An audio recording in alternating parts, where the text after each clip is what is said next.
Hey everybody, today I've got a 2012 328i convertible BMW that needs a valve cover gasket. But unfortunately on these have a plastic valve cover, and I never take and replace just the gasket because I always end up breaking the valve cover.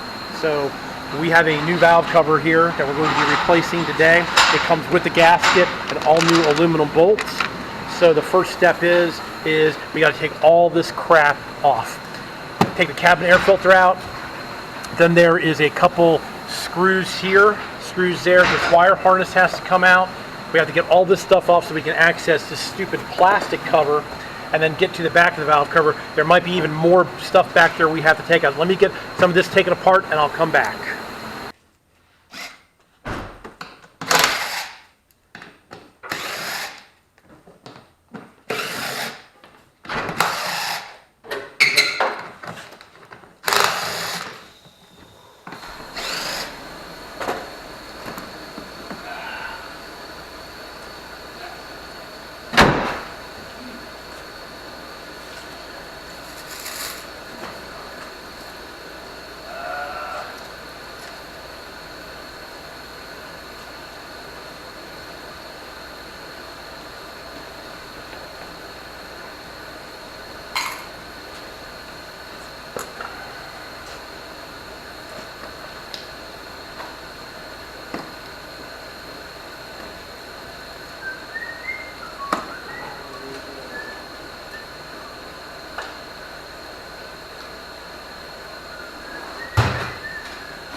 All right, now that I got all that stuff off, now I have to take this panel off here, and then we have to take this out to get these arms out. There also actually is another panel there. I don't know if this one comes out or not. Every one I've done is a little bit different, so we'll have to see on that. So let me get this cover off, and I'll come back. Okay, I got the pretty fake cover off. It just has a bunch of screws in here, here, and two there. So now you can see I can access all the coils. And then there's this wire harness. I pulled this cover off because then I take these wire harnesses and I pull these up to give myself some more room. And now I'm going to go ahead and take these bars out, take this plug out here. There's a reverse Torx in here, reverse Torx here. Then these two arms slide out to give me more room. And then I'll start pulling all the coils out, and then the intake cam controller device here. You have to unplug this, and in the back here you put, I do believe it's I don't remember what size it is, it's real small. It's 5mm, 4mm. You put a 4mm in there and you run it, I can't remember which way you run it. When I get to it I'll remember. You run it back or forward to get this thing to release so you can get this piece out. So let me keep working on it and I'll be back. Alright, like I said, I got these up and out so they're hanging.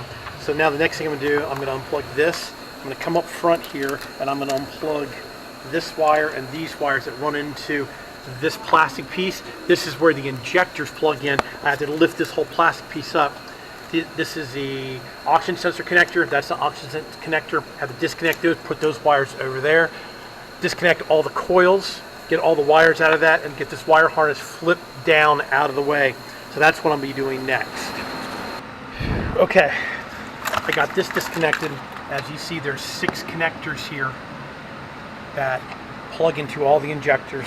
And what you have to do is you have to go in there with a hook tool and release one at a time and pry up on it to get that to release. Once you get that released, pull that out of the way. Then I came in here and I unplugged all 6 of the coils. And now these wires here, there's 2 of them. A nut, take the nut off there, one back there. So now this wire harness is ready to come out through. You just release these tabs here, here, and here, and then this wire harness will come up and come out of the way. Okay, I've got the wire harness up and flipped up. Now see, there's this coolant line here. I've already taken the cap off and released the pressure. I'm going to go ahead and disconnect this line and move it out of my way so I don't break it. But I have to be careful not to break the tit that comes off the water housing bottle. So I'll get that disconnected and try to get this wire harness off a little bit farther. Then I'll start working on this thing. This car also had this air injection valve and hose, which is right there, 2 10mm nuts, and then the hose wraps around and plugs right into the air pump. Some cars have it, some cars don't, but I had to get it out of the way. Now that is out of the way, and now I can get this wire harness more out of my way. So now I'll be working on the variable valve timing solenoid valve there. Alright, so on this variable valve solenoid here, you have a 4mm Allen, and what you do is you want to stick it in the back of it, and you want to screw this thing all the way in, and that relieves the pressure on it. So you want to turn it clockwise. Then there is 2, what are these? T30s that take these out, and usually what I usually do is take these loose now, and then I'll turn this a little bit to get this to pop out. Okay, actually I just made a mistake. These bolts here just hold the gasket in. The bolts inside here and inside there, and there's one underneath here, and it's a reverse Torx E8. So you have to come in here with the E8, take that bolt out. There's one on the other side, and there's one that comes in this way. Yeah, that just holds the gasket, and I don't know what I was thinking, but yeah, let me get that out and I'll come back. So now that I got that variable valve timing thing out, actually it looks like it's been leaking, because if you see right there, there's a puddle of oil.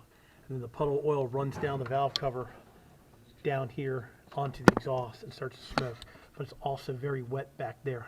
I cleaned this off about a week ago, and that's how much more oil it's leaked. So this one here definitely needs the valve cover. So now what you have to do is there's a PVC hose back here that usually takes 2 people. Somebody has to crimp it together while somebody pulls on it. I already got that one off. Now all we have to do is take all the bolts out, which there are about 1,000 of them, to get the valve cover off.